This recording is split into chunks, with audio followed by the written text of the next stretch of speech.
എൻ്റെ മക്കളെ, ഇന്നേ കണ്ണൂർ എന്താ ഉണ്ടായി? എന്തിനു വേണ്ടിയിട്ടായിരുന്നു അത്?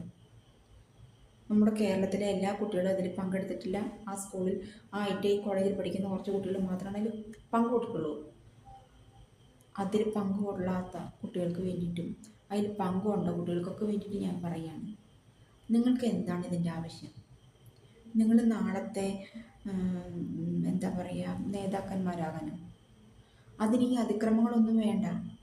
നിങ്ങൾ നിങ്ങളുടെ നാട്ടിൽ നല്ല മക്കളായിട്ട് വളരും. നിങ്ങൾക്ക് രാജ്യത്തെ സ്നേഹിക്കണോ? സേവിക്കണോ?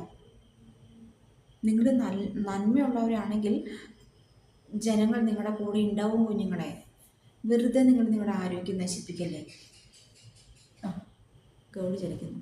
തലക്കെട്ട്, പുറത്തിൻ്റെ, നെഞ്ചിൻ്റെ, വയറിൻ്റെ, അടിവയറിൻ്റെ, ഇതിനിട്ടൊക്കെ അങ്ങനെ കൈ കെട്ടിക്കഴിഞ്ഞാൽ നിങ്ങളുടെ ആരോഗ്യം നശിച്ചു പോകില്ലേ?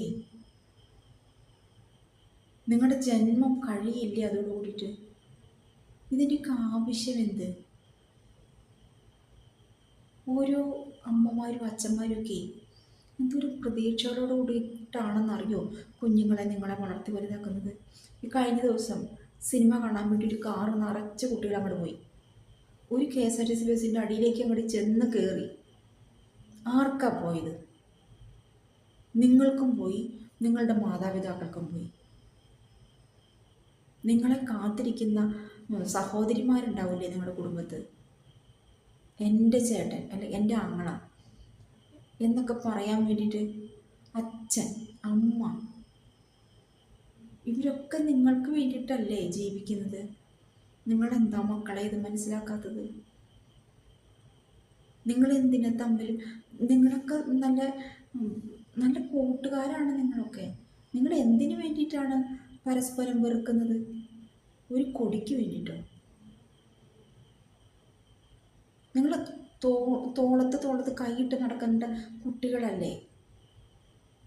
നിങ്ങൾക്ക് എന്തിനു വേണ്ടിയിട്ടാണ് നിങ്ങൾ നിങ്ങളുടെ ജന്മം കളയുന്നത്? ഒന്ന് ചിന്തിച്ച് നോക്കിക്കേ. നല്ലൊരു ഭാവി നിങ്ങൾക്കായിട്ട് നാളേക്ക് കാത്തിരിക്കുന്നുണ്ട്. അത് ലൈവായിട്ട് പരിപാടി കാണാൻ പറ്റാത്തൊരു അവസ്ഥയിൽ ഞാൻ ടിവിയുടെ മുന്നിൽ നിന്ന് മാറിപ്പോയി.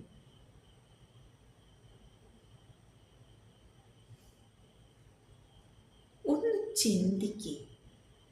തലയ്ക്കകത്ത് എന്താ ഉള്ളത് അതൊന്ന് പ്രവർത്തിപ്പിച്ച് നോക്കിക്കേ. ഒരുത്തനും അങ്ങനെ ഓടി വന്നിട്ട് ആൾക്കാരുടെ കൂട്ടത്തിലേക്ക് അങ്ങോട്ട് പോയിട്ട് അതങ്ങനെ വേറെ കുറേ പേര് തമ്മി തല്ലി. അവിടെ പോലീസുകാർ അവർക്ക് പറ്റുന്ന പോലെ ലാത്തി വീശിയിട്ട് അതങ്ങനെ. ഇതൊരു അച്ഛനും അമ്മയ്ക്കും കണ്ടിരിക്കാൻ പറ്റുന്ന കാര്യമാണ്? വെറുതെ അതിക്രമങ്ങൾ കാണിക്കുക. ചോരത്തിളപ്പ്. ഈ ചോരത്തിളപ്പൊക്കെ ഇന്നലെ ഈ നാളെ അങ്ങോട്ട് പോകും. മാതാപിതാക്കളോട് ഞാൻ എനിക്കൊരു വാക്ക് പറയാനുണ്ട്. മക്കളെ നല്ല പാഠം പഠിപ്പിച്ച് വേണം പുറത്തേക്ക് വിടാനായിട്ട്. മറ്റൊരുത്തിൻ്റെ പുറത്ത് പോയി കുതിര കയറി നല്ല പറഞ്ഞു പഠിപ്പിക്കുന്നുണ്ട്. നിങ്ങളെ ഒരു നേരം ചിന്തിക്കാനായിട്ട് ആ മക്കൾക്കൊരു കരുതൽ നിങ്ങൾ കൊടുക്കണം.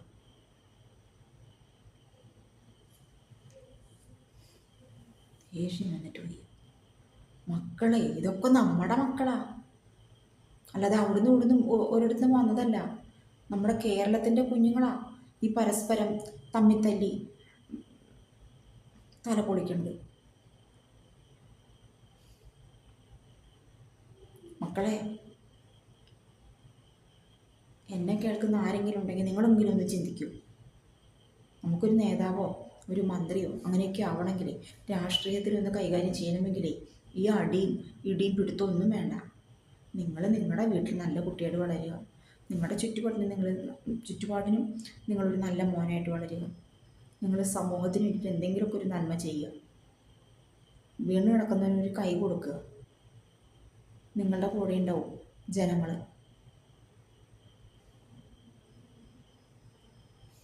ശരി.